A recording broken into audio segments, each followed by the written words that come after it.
Welcome to another Moonshot, the first for 2020, and I trust the year started off really well for you.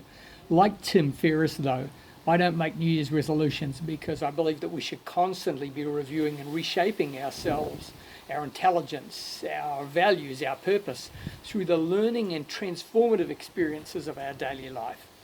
As we're now, though, 4 days into a new decade of possibility, I trust that you've taken the time to have a look at the things that you want to reshape, and I want to share some further strength to you as you work on moving forward to fulfilment, whilst at times enduring seemingly endless dunes in what might seem like a desert of despair. At the start of December, my wife's family of 4 generations assembled together from around the country and overseas to enjoy the 90th life celebration of her dad.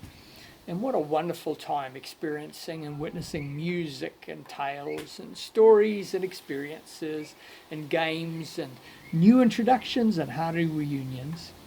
Sadly, though, the last night was shattered by the news that a foster son of a former mum, of one of the mums, had succumbed to the reaper of self-doubt, and a heavy cloud of tearful rain crossed the ocean divide and left the family and friends in dismayed unbelief. For my daughter, this was strike 3 within 3 weeks, as 2 other boys of her circle of influence were also ruthlessly smitten by this same tragic epidemic, and only a few months yet again after a son of very close friends of ours had also taken his life. I thank the many of you who have followed my activity and patronage to organisations rendering support and guidance to those suffering from mental and other health challenges. It's been 15 years now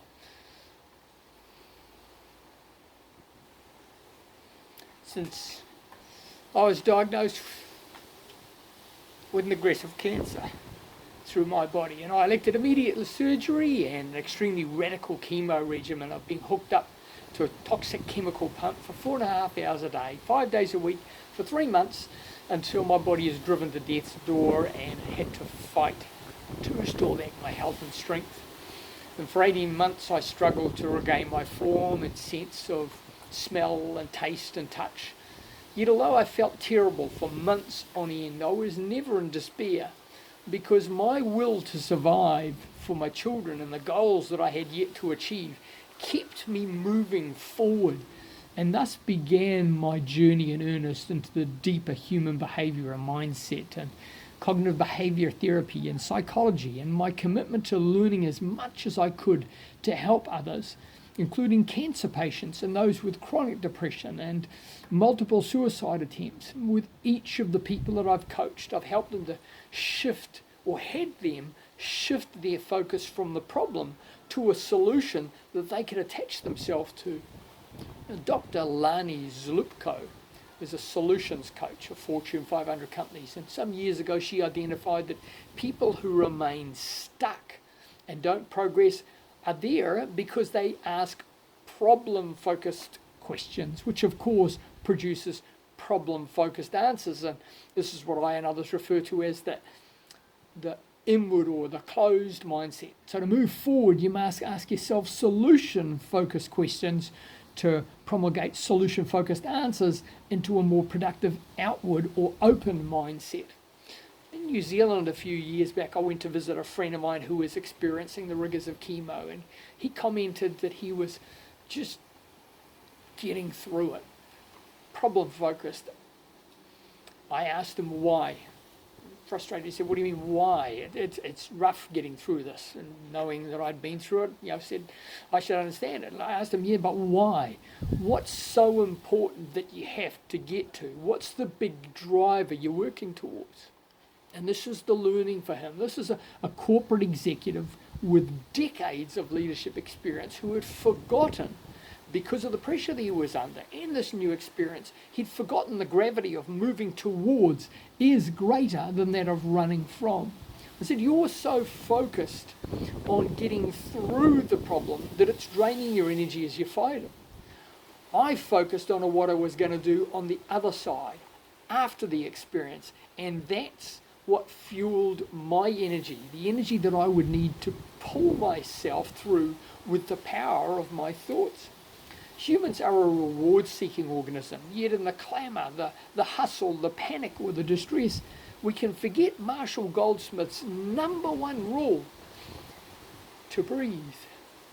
When things don't go how we'd like them to, when tragedy strikes as a bullet from a sniper's lair, when you feel no one will understand what you are going through, when you want to surrender your right to breathe, it simply means you haven't found the right option or answer or help yet. Because I believe each of us are destined for greatness.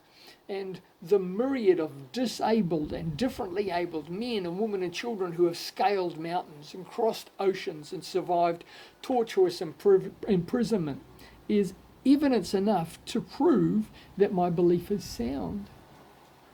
In a moving TEDx talk, author Nora McInerney shared that tragic experiences mark us and make us just as much and just as permanently as the joyful ones. And as they're a part of us, we simply don't move on. We have to move forward with them. Our life lessons are for us to learn from rather than treat them as random accident sites that we want to flee from. Some years back, I was elected as a trail boss for a 3-day 50-kilometre handcart trek, which was reenacting the journey of some early pioneer settlers that we did in Brisbane. And each morning I shared some insights which were to elevate the spirits of the walkers, to get them through the long day of walking on a hot and dusty trail in summer. And let me leave you with one of the takeaways that I shared and rendered from Marshall's best-selling book, What Got You Here. Look back to remember with humility where you've come from and to acknowledge those who have guided you. Look down to keep yourself grounded to your values and your beliefs. And look forward to embrace the potential yet to unfold in your future. The things that you've experienced and learned in your life so far have only been to prepare you for what lies ahead of you.